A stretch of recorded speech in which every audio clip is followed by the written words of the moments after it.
Vamos a matarlo de una vez. Si mato a un demonio, me gano casi 300,000.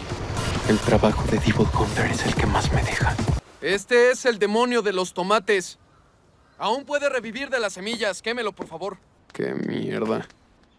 Solo me quedaron 1800 yenes.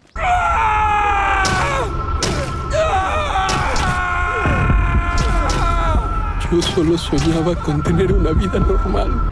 Entonces, exterminaré a todos. ¡Mato a todos ustedes, cabrones! ¡Ya no tendré más deuda!